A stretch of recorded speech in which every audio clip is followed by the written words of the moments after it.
Guys, welcome back to yet another vlog. അപ്പോൾ ഇന്നത്തെ വീഡിയോയിൽ നമ്മൾ ഡിസ്കസ് ചെയ്യാൻ പോകുന്നത് നമ്മൾ PSC പഠിക്കുന്നവരെയും കോമ്പറ്റേറ്റീവ് എക്സാംസിന് പ്രിപ്പയർ ചെയ്യുന്നവരെയും എന്തിനേറെ പറയുന്നു സ്കൂൾ പിള്ളേരെ വരെ കുഴപ്പിക്കുന്ന ഒരു ലോകോത്തര പ്രശ്നമായിട്ടുള്ള നമ്മുടെ മാത്സിനെ കുറിച്ചാണ് നമ്മളിന്ന് പറയാൻ പോകുന്നത്. അതെ ഗൈസ്, നമ്മുടെ സ്വന്തം മാത്തമാറ്റിക്സ്, ഗണിതം, കണക്ക്, ഓക്കെ, ഇതിനെക്കുറിച്ചാണ് നമ്മൾ പറയാൻ പോകുന്നത്. അപ്പോൾ എൻ്റെ എക്സ്പീരിയൻസിൽ നിന്ന് എനിക്ക് മനസ്സിലായ കുറച്ച് ടിപ്സും ട്രിക്സും ഒക്കെ വെച്ച് എങ്ങനെ മാത്സ് പഠിക്കാം എന്ന് നിങ്ങൾക്ക് ഞാൻ പറഞ്ഞു തരാം. എന്നെ സംബന്ധിച്ചിടത്തോളം അത്യാവശ്യം ഈസി ആയിട്ടുള്ളൊരു സബ്ജക്റ്റാണ്. നല്ല രീതിക്ക് എനിക്ക് PSC പരീക്ഷകളിൽ സ്കോർ ചെയ്യാൻ പറ്റുന്നൊരു സബ്ജക്റ്റാണ്. അപ്പോൾ ഞാൻ എങ്ങനെയാണ് ആ രീതിയിലോട്ട് മാറ്റിയെടുത്തത്, ഇപ്പോൾ എൻ്റെ സ്കോർ നോക്കുകയാണെങ്കിൽ ഞാൻ ഇപ്പോൾ 2 എക്സാം വെച്ച് പറഞ്ഞുതരാം. കഴിഞ്ഞ അസിസ്റ്റൻറ്റ് പ്രിസൺ ഓഫീസർ എക്സാം നല്ല ഈസി ആയിരുന്നു. അതിൻ്റെ മാത്സ് സ്കോർ എനിക്ക് 10 ഔട്ട് ഓഫ് 10 കിട്ടിയിട്ടുണ്ട്. എന്നാൽ നമ്മുടെ സിവിൽ എക്സൈസ് ഇപ്പോൾ കഴിഞ്ഞത് നോക്കിക്കഴിഞ്ഞാൽ എനിക്കൊരു എന്താ പറയുക, നിരാശ തന്നൊരു ക്വസ്റ്റ്യൻ പേപ്പറായിരുന്നു അത്. 10 എനിക്ക് 7 ചെയ്യാൻ പറ്റുള്ളൂ. എനിക്ക് ഒത്തിരി ടഫായിട്ട് തോന്നി. അപ്പോൾ എൻ്റെ ഒരു സ്കോർ റേഞ്ച് അതാണ്. അത്യാവശ്യം ഈസി ആണെങ്കിൽ ഫുള്ള് സ്കോർ ചെയ്യാനും, പാടാണെങ്കിൽ 7, 8, 6 അങ്ങനെയൊക്കെ നിൽക്കുന്ന ഒരാളാണ് ഞാൻ. അപ്പോൾ എനിക്കെങ്ങനെ ഈ രീതിക്ക് സ്കോർ ചെയ്യാൻ പറ്റുന്നു, അല്ലെങ്കിൽ എങ്ങനെയാണ് ഞാൻ ഈ രീതിയിലോട്ട് എത്തിയത് എന്ന് ഞാൻ പറഞ്ഞുതരാം. ഞാനും എല്ലാവരെയും പോലെ ഭയങ്കര ആണ് മാത്സ് എന്ന് വിചാരിച്ചിരുന്ന ഒരാൾ തന്നെയാണ് 10ാം ക്ലാസ് വരെ. സത്യം പറഞ്ഞാൽ 10ാം ക്ലാസ് വരെ എനിക്ക് കണ്ടുകൂടാത്തൊരു സബ്ജക്റ്റായിരുന്നു മാത്സ്.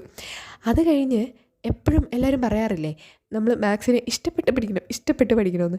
എനിക്കറിഞ്ഞൂടാ, എന്തോ +1 ഒക്കെ ആയപ്പോഴത്തേക്കും മാത്സ് എനിക്കങ്ങ് ഇഷ്ടമായി. അതിന് ശേഷമാണ് ഞാൻ മാത്സ് നല്ല രീതിക്ക് പഠിക്കാൻ തുടങ്ങിയതും അത്യാവശ്യം നല്ല രീതിക്ക് സ്കൂൾ ക്ലാസ്സുകൾ സ്കോർ ചെയ്യാൻ തുടങ്ങിയതൊക്കെ അതിന് ശേഷമാണ്. അത് എൻ്റെ ലൈഫിൽ നിന്ന് ഞാൻ പഠിച്ചതാണ്. ഈ ടീച്ചേഴ്സൊക്കെ പറയുന്ന മാത്സ് ഇഷ്ടപ്പെട്ട് പഠിക്കും എന്ന് പറയുന്നത് ചുമ്മാ അല്ല, അതൊരു സത്യമാണ് ഗൈസ്.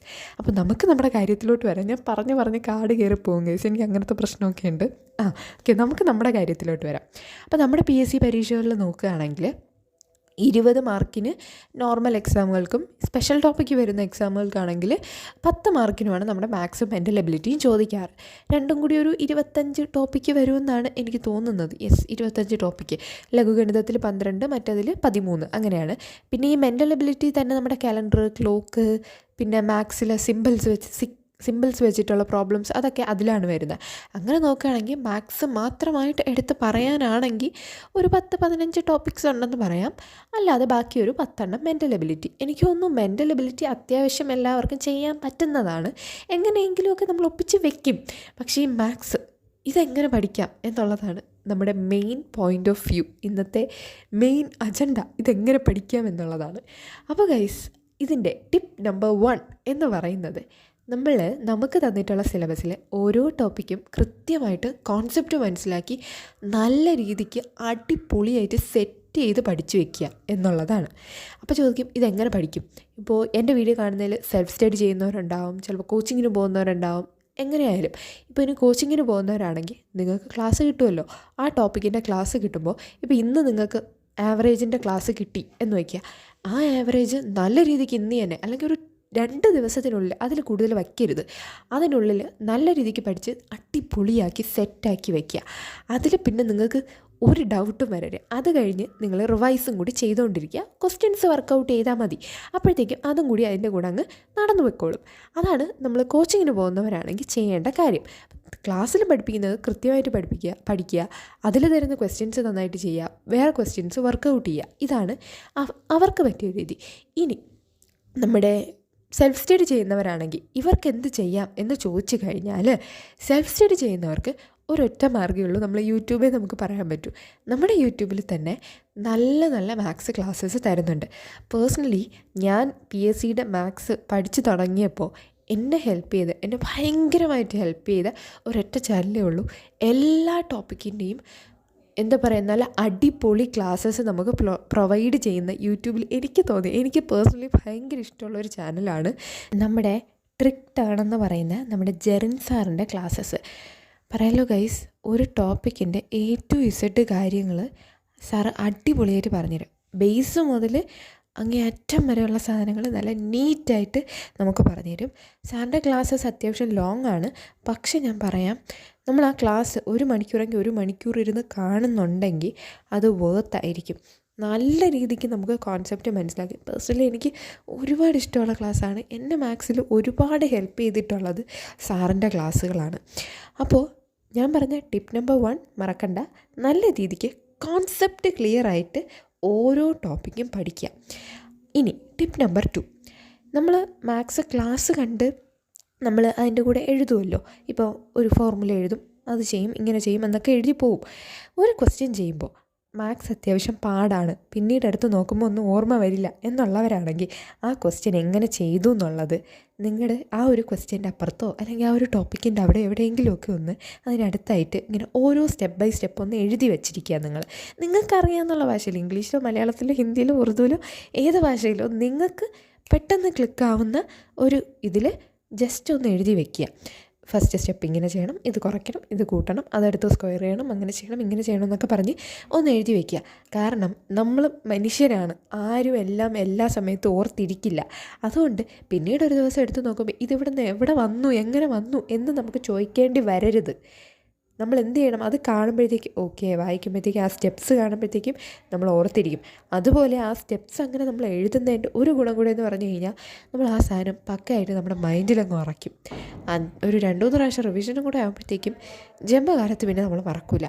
അങ്ങനെ ഒരു ഇത് വരും. എന്നെ മാത്സിൽ ഏറ്റവും കൂടുതൽ ഹെൽപ്പ് ചെയ്തൊരു ടിപ്പാണ് ഞാൻ രണ്ടാമത് കേസ് നിങ്ങൾക്ക് പറഞ്ഞു തന്നത്. ഇങ്ങനെ സ്റ്റെപ്സ് ഇങ്ങനെ സൈഡിൽ ഇങ്ങനെ ജസ്റ്റ് ഒന്ന് നോട്ട് ഡൗൺ ചെയ്ത് പോകുന്നത്. അപ്പോൾ നമ്മുടെ ടിപ്പ് നമ്പർ 1 പറഞ്ഞു, 2 പറഞ്ഞു, 2 നിങ്ങൾ പറഞ്ഞിട്ടില്ലല്ലോ. ആദ്യത്തേത് കോൺസെപ്റ്റ് ക്ലിയർ ആക്കുക, രണ്ടാമത്തേത് സ്റ്റെപ്സ് ഒന്ന് നൈസായിട്ട് നമ്മുടെ ലാംഗ്വേജിൽ നോട്ട് ചെയ്ത് വയ്ക്കുക. ഇനി tip number 3, practice practice practice. ആ ഒരൊറ്റ വാക്ക് മാത്രമേ പറയുള്ളൂ ഗൈസ്. നമ്മൾ മാത്സാണ്, എപ്പോഴും എല്ലാവരും പറയും മാത്സാണ് ചെയ്ത് പഠിക്കണം. അത് ചുമ്മാ അതല്ല, നമ്മൾ ചെയ്ത് പഠിച്ചാൽ മാത്രമേ എക്സാം ഹാളിൽ ചെന്നിരുന്ന് നമുക്ക് പക്കയായിട്ട് കണക്ക് ചെയ്യാൻ പറ്റത്തുള്ളൂ. നമ്മൾ ചെയ്യുമ്പോൾ മാത്രമേ ഓരോ കണക്കും എങ്ങനെ ചെയ്യും, അതിൽ ഏത് ട്രിക്ക് നമുക്ക് യൂസ് ചെയ്യാം എന്നൊക്കെ നമുക്ക് മനസ്സിലാവത്തുള്ളൂ. അതുകൊണ്ട് ചെയ്ത് പഠിക്കണം. ചെയ്ത് പഠിക്കാൻ ഒരുപാട് വഴികളുണ്ട്. മോഡൽ ക്വസ്റ്റ്യൻസ് കിട്ടും, പ്രീവിയസ് ഇയർ ക്വസ്റ്റ്യൻസ് കിട്ടും. ഇനി ഇതൊക്കെ എവിടെ നിന്ന് കിട്ടുമെന്ന് ചോദിച്ചു കഴിഞ്ഞാൽ മോഡൽ ക്വസ്റ്റ്യൻസിനും പ്രീവിയസ് ഇയർ ക്വസ്റ്റ്യനും ഫസ്റ്റ് സാധനം നമ്മുടെ കയ്യിലുള്ള തൊഴിൽ വീതി, തൊഴിൽ വാർത്തയൊക്കെ ഉണ്ടല്ലോ, അത് തന്നെ. ഇനി ഇതൊന്നുമില്ല, ഒരു ബുക്കോ അങ്ങനെ ഒന്നും ഇല്ലാത്തവരാണെങ്കിൽ കയ്യിലിരിക്കുന്ന ഫോണ് മതി. ജസ്റ്റ് നമ്മൾ യൂട്യൂബിലോ എന്തെങ്കിലും അടിച്ചു നോക്കുക, പ്രീവിയസ് ഇയർ ക്വസ്റ്റ്യൻസ് ഇന്ന ടോപ്പിക്കെന്നും പറഞ്ഞ് അടിച്ചു കഴിഞ്ഞാൽ ആ ടോപ്പിക്കിൽ ആരെങ്കിലുമൊക്കെ ചെയ്ത പ്രീവിയസ് ഇയർ ക്വസ്റ്റ്യൻസിൻ്റെ വീഡിയോ വരും. അതെടുത്ത് വെച്ച് ഒരു ക്വസ്റ്റ്യൻ കാണുമ്പോൾ പോസ് ചെയ്യുക, കണക്ക് ചെയ്യുക, പോസ് ചെയ്യുക, കണക്ക് ചെയ്യുക, ശരി തന്നെ നോക്കുക, അങ്ങനെ അങ്ങ് ചെയ്യുക. മൂന്നാമത്തെ ടിപ്പ് അത് തന്നെയാണ് ഗൈസ്, പ്രാക്ടീസ് ഇല്ലാതെ ഒന്നും നമുക്ക് ചെയ്യാൻ പറ്റില്ല. ഇനി എന്തൊക്കെ നമ്മൾ പഠിച്ചു എന്ന് പറഞ്ഞാലും കൃത്യമായിട്ട് ഇത് വർക്കൗട്ട് ചെയ്ത് ഓരോ കണക്ക് നല്ല രീതിക്ക് നമ്മൾ പഠിച്ചില്ല, ഓരോ ടോപ്പിക്കും വർക്കൗട്ട് ചെയ്ത് പഠിച്ചില്ല എന്നുണ്ടെങ്കിൽ എക്സാം ഹാളിൽ ചെന്നിട്ട് നമ്മൾ തെണ്ടും ഗൈസ്. ഒന്നും നമുക്ക് ഓർമ്മ ഉണ്ടാവില്ല നമ്മൾ പഠിച്ചിട്ട് പോകുന്ന ഒരു ടോപ്പിക്കും. അതുകൊണ്ട് വർക്കൗട്ട് ചെയ്യുക, എങ്കിൽ മാത്രമേ നമ്മുടെ ആ ഒരു മാത്സിൻ്റെ സ്കില്ലൊന്ന് ഡെവലപ്പായി നല്ല രീതിക്ക് നമുക്കത് പഠിക്കാൻ പറ്റും. എന്ത് അറിഞ്ഞുകൂടാന്ന് പറയുന്ന ഒരാളാണ്, മാത്സ് ഒന്നും അറിഞ്ഞുകൂടാന്ന് പറയുന്ന ആളാണെങ്കിൽ കൂടിയും അവർക്ക് മാത്സ് ഡെവലപ്പ് ചെയ്യണമെങ്കിൽ ഒറ്റ വഴിയുള്ളൂ, പ്രാക്ടീസ്. ഇനി ടിപ്പ് നമ്പർ 4, നമ്മൾ മാത്സാണ്, എല്ലാവർക്കും അത്യാവശ്യം ഈസി ആയിട്ടുള്ളൊരു സബ്ജക്റ്റൊന്നും ആയിരിക്കില്ല. ചിലപ്പോൾ എല്ലാവരും അത്ര ഇൻട്രസ്റ്റോടെ പഠിക്കുന്ന ഒരു സബ്ജക്റ്റൊന്നും ആയിരിക്കില്ല. പിന്നെ ജോലി കിട്ടണമെന്നൊരു കാരണം കൊണ്ട് പഠിക്കണമല്ലോ എന്നൊരു രീതിക്ക് പഠിക്കുന്നവരായിരിക്കും. അപ്പോൾ അവർക്ക് പഠിക്കുമ്പോൾ അങ്ങനെയുള്ളവർ പഠിക്കുമ്പോൾ നമുക്ക് പെട്ടെന്ന് ബോറടിക്കാതിരിക്കാൻ ആദ്യമൊക്കെ ഈസി ആയിട്ടുള്ള ചില ടോപ്പിക്സ് പഠിക്കുക. ഇപ്പോൾ നമ്മുടെ പേഴ്സൻറ്റേജ്, നമ്മുടെ ഈ ശരാശരി, നമ്മുടെ ഈ ക്ലോക്ക്, കലണ്ടർ, ആ സംഭവങ്ങളൊക്കെ പഠിക്കുക. അതൊക്കെ അത്യാവശ്യം ഈസി ആയിട്ടുള്ള ടോപ്പിക്സാണ്. നമ്മളധികം പാടുപെടുത്താതെ ഒരുവിധം നമുക്ക് പിടിച്ചു പോകാൻ പറ്റുന്നതാണ്, അത്യാവശ്യം ഇൻട്രസ്റ്റിങ്ങുമാണ്. അല്ലാതെ ആദ്യമേ ചെന്ന് നല്ല പാടുള്ള വല്ല പ്രോഫിറ്റോ ലോസോ അങ്ങനെ വല്ലതൊക്കെ എടുത്തു കഴിഞ്ഞാൽ കിളി പറഞ്ഞിരിക്കും ഗൈസ്. ഇന്നും എനിക്ക് പ്രോഫിറ്റും ലോസും നല്ല ടഫാണ്. അതുകൊണ്ടാണ് പറയുന്നത് ഈസി ആയിട്ടുള്ള ടോപ്പിക്സ് ആദ്യം പഠിക്കുക. അപ്പോൾ നമ്മൾ 4 ടിപ്പ് പറഞ്ഞല്ലേ. ഫസ്റ്റ് ടിപ്പ് എന്തായിരുന്നു? നമ്മുടെ ടിപ്പ് നമ്പർ 1 എന്ന് പറയുന്നത് കോൺസെപ്റ്റ് ക്ലിയർ ആക്കുക, നല്ല രീതിക്ക് ഓരോ ടോപ്പിക്കും സിലബസിലെ കോൺസെപ്റ്റ് ക്ലിയർ ആക്കി പഠിക്കുക. രണ്ടാമത്തെ ടിപ്പെന്ന് പറയുന്നത് നമുക്ക് മനസ്സിലാവുന്ന ഭാഷയിൽ ഓരോ ക്വസ്റ്റ്യനും ചെയ്യുമ്പോൾ അതിൻ്റെ സ്റ്റെപ്സ് നൈസായിട്ടൊന്ന് സൈഡിൽ എഴുതി വയ്ക്കുക. മൂന്നാമത്തെ ടിപ്പെന്ന് പറയുന്നത് പ്രാക്ടീസ് ഗൈസ്. നല്ല രീതിക്ക് എല്ലാ ക്വസ്റ്റ്യനും നമുക്ക് എത്രത്തോളം ക്വസ്റ്റ്യൻ കിട്ടുമോ അത്രത്തോളം ക്വസ്റ്റ്യൻസ് ചെയ്ത് പഠിക്കുക. ഇനി ടിപ്പ് നമ്പർ 4, ഈസി ആയിട്ടുള്ള ടോപ്പിക്സ് ആദ്യം പഠിക്കുക. നമ്മൾ ഈസി ആയിട്ടുള്ള പഠിക്കുമ്പോൾ നമുക്ക് അതിൻ്റെ ആൻസേഴ്സൊക്കെ കിട്ടുന്ന കാണുമ്പോൾ നമുക്കൊരു ഉള്ളിൽ നിന്നൊരു സമാധാനം കിട്ടും. അപ്പോൾ നമുക്ക് മുന്നോട്ട് പഠിക്കാനും ഉള്ള ഒരിത് കിട്ടും. ഈ ടിപ്പ് നമ്പർ 5 എന്ന് പറഞ്ഞു കഴിഞ്ഞാൽ റിവിഷൻ ചെയ്യുക. നമ്മളിനി ഏതൊക്കെ ടോപ്പിക്ക് എങ്ങനെയൊക്കെ പഠിച്ചു എന്ന് പറഞ്ഞാലും റിവിഷൻ ഈസ് അത്യാവശ്യം ഗൈസ്. റിവിഷൻ ഇല്ലാതെ നമുക്ക് ഒരു ടോപ്പിക്കും നമ്മുടെ മനസ്സിൽ ഇരിക്കില്ല. അതുകൊണ്ട് റിവിഷൻ ചെയ്യുക. മാത്സ് അത്യാവശ്യം ടഫുള്ളവരാണെങ്കിൽ ഡെയിലി വർക്കൗട്ട് ചെയ്ത് ക്വസ്റ്റ്യൻസൊക്കെ ചെയ്ത് റിവിഷൻ ചെയ്യുക. അല്ലാത്തവരുണ്ടെങ്കിൽ ഒരു 2-3 ദിവസം കൂടുമ്പോഴെങ്കിലും മാത്സ് ചെയ്ത് പോവുക. എങ്കിൽ മാത്രമേ നമുക്കതിൽ നല്ല രീതിക്ക് എക്സൽ ചെയ്ത് നല്ല മാർക്ക് സ്കോർ ചെയ്യാൻ വേണ്ടി പറ്റത്തുള്ളൂ. അപ്പോൾ എൻ്റെ ഇതിൽ നിന്ന് ഞാൻ മാത്സ് പഠിച്ച രീതിയൊക്കെ ഇങ്ങനെയൊക്കെയാണ്. ഇനി മാത്സ് പഠിക്കാനുള്ള മെറ്റീരിയൽസ് അതിനെക്കുറിച്ച് പറയുകയാണെങ്കിൽ ഏറ്റവും പ്രധാനപ്പെട്ട മാത്സ് പഠിക്കാനുള്ളൊരു മെറ്റീരിയൽ നമ്മുടെ പ്രീവിയസ് ഇയർ ക്വസ്റ്റ്യൻ പേപ്പേഴ്സ് തന്നെയാണ്. നമ്മൾ കോൺസെപ്റ്റ് ക്ലിയർ ആയിട്ട് നമ്മൾ പഠിച്ചു കഴിഞ്ഞാൽ പ്രീവിയസ് ഇയർ ക്വസ്റ്റ്യൻ പേപ്പർ എടുക്കുക, അങ്ങ് ഇരുന്ന് ചെയ്യുക. അത് തന്നെയാണ് മാത്സ് നമുക്ക് ഏറ്റവും ഈസിയസ്റ്റ് ആക്കാൻ പറ്റിയ ഒരൊറ്റ മാർഗ്ഗം എന്ന് പറയുന്നത്. പിന്നെ നമുക്ക് മോഡൽ ക്വസ്റ്റ്യൻസ് കിട്ടും, അങ്ങനെയുള്ള കാര്യങ്ങളൊക്കെ ചെയ്യുക. പിന്നെ ഇതൊക്കെ എവിടെ നിന്ന് കിട്ടുമെന്ന് ചോദിച്ചു കഴിഞ്ഞാൽ പ്രീവിയസ് ഇയർ ക്വസ്റ്റ്യൻ പേപ്പർ ആണെങ്കിൽ നമുക്ക് നമ്മുടെ PSCയുടെ സൈറ്റിൽ നിന്ന് കിട്ടും. ഇനി അതെല്ലാം മാത്സിൻ്റെ തന്നെ പ്രീവിയസ് ഇയർ ക്വസ്റ്റ്യൻ പേപ്പേഴ്സ് വരുന്ന ബുക്സ് അവൈലബിൾ ആയിട്ടുണ്ട്. അതല്ല പ്രീവിയസ് ഇയർ ക്വസ്റ്റ്യൻ പേപ്പർ മൊത്തത്തിലായിട്ടുള്ള ബുക്സ് അവൈലബിൾ ആയിട്ടുണ്ട്. ഇനി ഇതൊന്നും വാങ്ങാൻ പറ്റാത്തവരാണെങ്കിലും നമ്മുടെ യൂട്യൂബിൽ കയറുക, ഞാൻ നേരത്തെ പറഞ്ഞതുപോലെ ടോപ്പിക്ക് അടിച്ച് നോക്കുക, പ്രീവിയസ് ഇയർ ക്വസ്റ്റ്യൻ അടിക്കുക, ക്വസ്റ്റ്യൻസ് വരും, ചെയ്ത് നോക്കുക. ഫോണില്ലാത്തവരായിട്ട് ഇന്ന് ആരുമില്ല. 99% പേർക്ക് ഫോണുണ്ട്. അപ്പോൾ അത് നമ്മുടെ കയ്യിലിരിക്കുന്ന ഫോൺ തന്നെയാണ് നമ്മുടെ ഏറ്റവും വലിയ ആയുധം. പിന്നെ ഇനി മാത്സിന് പഠിക്കാനായിട്ടൊരു ബുക്ക് എന്നോട് ചോദിച്ചു കഴിഞ്ഞാൽ ഞാനധികം മാത്സ് ബുക്ക് യൂസ് ചെയ്ത് പഠിക്കുന്ന ആളല്ല. എന്നാലും പേഴ്സണലി എനിക്ക് ഓക്കെ ആയി തോന്നിയൊരു ബുക്ക്, നല്ലൊരു ബുക്കെന്ന് തോന്നിയത് നമ്മുടെ ടാലൻറ്റിൻ്റെ ലളിതം ഗണിതം എന്ന് പറഞ്ഞിട്ടൊരു ബുക്കുണ്ട്. അത്യാവശ്യം നല്ല രീതിക്ക് ഓരോ ടോപ്പിക്കും പറഞ്ഞ് നല്ല ക്വസ്റ്റ്യൻസൊക്കെ ഇട്ട് പ്രീവിയസും ഒക്കെ ഇട്ടിട്ട് നല്ലൊരു ഒരു ട്രാക്ക് ഫയൽ മാത്സിന് വേണ്ടി മാത്രമായിട്ട് ഉണ്ടാക്കിയിട്ടുണ്ട്. അപ്പോൾ അതിൻ്റെ ലിങ്ക് ഞാൻ കിട്ടുവാണെങ്കിൽ ആമസോണിൽ നിന്ന് എന്തെങ്കിലും നോക്കിയിട്ട് ഇടാം. എന്തായാലും ഞാൻ പേഴ്സണലി പറയാൻ നല്ലൊരു ബുക്കാണ് ലളിതം ഗണിതം എന്ന് പറയുന്നത്. ഒരുപാട് ക്വസ്റ്റ്യൻസൊക്കെ നമുക്കതിൽ നല്ല രീതിക്ക് ചെയ്ത് പഠിക്കാനും ഇനി ടോപ്പിക്ക് മനസ്സിലാക്കാനാണെങ്കിലും ആ രീതിക്കുമൊക്കെ അതിൽ ഉണ്ട്. അപ്പോൾ ഇതൊക്കെയാണ് മാത്സ് പഠിക്കാനുള്ള എൻ്റെ വക ടിപ്സും ട്രിക്സും ഒക്കെ നിങ്ങൾക്ക് പറഞ്ഞു തന്നിട്ടുള്ളത്. ഇനി എന്തെങ്കിലും ഡൗട്ട്സൊക്കെ ഉണ്ടെങ്കിൽ ചോദിക്കൂ, വീഡിയോയുടെ കമൻറ്റിൽ ചോദിച്ചാൽ മതി, എനിക്ക് അറിയാമെന്നുള്ള ഉത്തരങ്ങൾ ഞാൻ തരാം.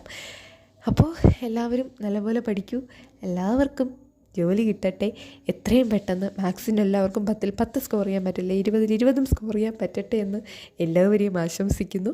അപ്പോൾ ഇന്നത്തെ വീഡിയോ ഇത്രയേ ഉള്ളൂ. എല്ലാവർക്കും വീഡിയോ ഇഷ്ടമായെങ്കിൽ ലൈക്ക് ചെയ്യുക, ഷെയർ ചെയ്യുക, അതുപോലെ തന്നെ സബ്സ്ക്രൈബ് ചെയ്യാൻ മറക്കല്ലേ. അപ്പോൾ ഇത്രയൊക്കെ ഉള്ളൂ. ബൈ.